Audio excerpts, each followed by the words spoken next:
मजेमध्ये ना. तर आज आपण जाणून घेणार आहे कवड्यांच्या बद्दल. आज आहे मंगळवार, तर आपल्याला कवड्यांची पूजा कशी करता, का करता त्याची माहिती मी तुम्हाला सांगणार आहे माझ्यासोबत. चला मग आता कवडीची पूजाला. आता आपल्याला तांब्याची अशी प्लेट घ्यायची आहे. त्यात पिवळ्या रंगाच्या, हे बघा अशा कवड्या राहतात पिवळ्या रंगाच्या, हे पिवळ्या रंगाच्या कवड्या आपण इथं ठेवू. तुम्ही पिवळा भेटला नाही तर मग त्याला ना हळदीमध्ये तुम्ही पिवळा करू शकता. आता त्यांना आपण दूधनं स्नान करू. आपण या कवड्यांना दूधनं स्नान करू. बघा पंचामृत तयार केलेलं आहे, दूध दही. दूधनं आता आपण स्नान करूया. बघा पंचामृत तयार केलं होतं मी, त्यातनं आपण ते कवड्यांना धुवून घेऊ. आता बघा हे धुवून घेतलेले आहेत. आता आपण दूधनं स्नान करून दिलेलं आहे. त्या कवड्यांना आपण धुवून टाकले आहेत मस्त पंचामृतनं. आता स्वच्छ पाणीनं आपण त्यांना धुवू परत.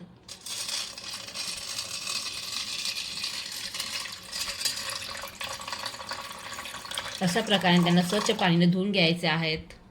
हे बघा हे कवड्या स्वच्छ पाणीने धुवून घेतलेल्या आहेत. आता आपण त्यांना हे पाणी काढून घेऊ आणि स्वच्छ कपड्याने साफ करू. हे बघा आता आपल्या कवड्या धुतलेल्या आहेत. आता आपण त्यांना स्वच्छ कपड्याने साफ करू. हे बघा आता आपले हे कवड्या साफ झालेल्या आहेत स्वच्छ कपड्याने. आपण आता त्यांना प्लेटमध्ये ठेवू. इथं आपण लाल कपडा आसन टाकून देऊ. लाल कपडे, हे बघा हे लाल आपलं आसन आहे. त्यात आपण आता हे बघा अशा प्रकारचे तांब्याची अथवा पितळाची तुम्ही कुठली प्रकारची डिश घेऊ शकता. ती डिशावर त्या डिशमध्ये आपण थोडे तांदूळ टाकू. असे प्रकारे हे बघा ही डिश पूर्ण व्यवस्थित भरून द्यायची आहे. त्यात आपल्याला हळदी कुंकू व्हायचं आहे. आता त्यात आपण हळदी कुंकू वाहू. त्यात हळदी कुंकू झाल्यानंतर आता आपल्याला त्याच्यावर कवड्यांची स्थापना करायची आहे. तुम्ही 7 किंवा ह्या प्रकाराने 7 किंवा 5 कवड्या घेऊ शकता. मी 7 कवड्या घेतलेल्या आहेत पिवळ्या रंगाचे.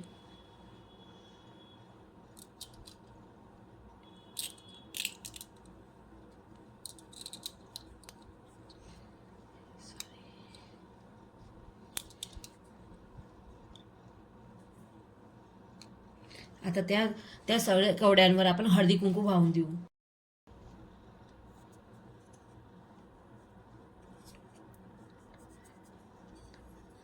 त्यावर आपण फूल वाहून देऊ थोडं गुलाबाचं. का लक्ष्मी माताला गुलाब आणि कमळ खूपच प्रिय आहे अतिपय. आता आपण त्याच्यावर परत हळदी कुंकू वाहून देऊ.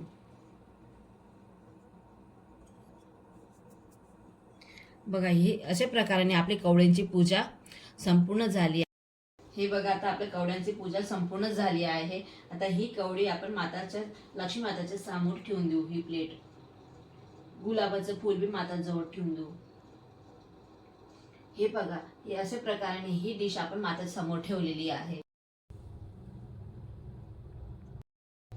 हे बघा आता आपली पूजा संपूर्ण झाली आहे. आता तुम्हाला मी माहिती सांगितले कवडी घरात का ठेवता. कवडी समुद्रातून निघालेल्या आहेत आणि लक्ष्मी माता बी समुद्रातूनच निघाल्या आहेत, म्हणून त्यांना खूप अतिप्रिय आहेत कवड्या. आपण हे त्या कवड्या तिजोरीमध्ये हळदी कुंकू लावून तिजोरीमध्ये ठेवल्याने आपल्याला धन लाभ होतो. घरात अडथळे येत नाही आणि कुठलीही दृष्ट लागत नाही घरात.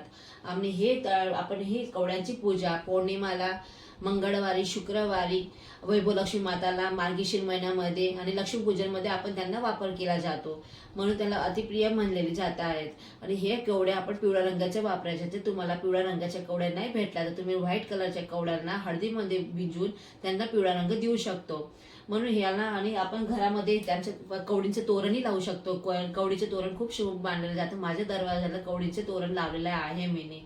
खूपच अतिप्रिय सुंदर दिसतं ते कवड्याचं तोरण. तुम्हाला माझी कवड्यांची पूजा कशी वाटली असेल ते मला कमेंटमध्ये सांगा.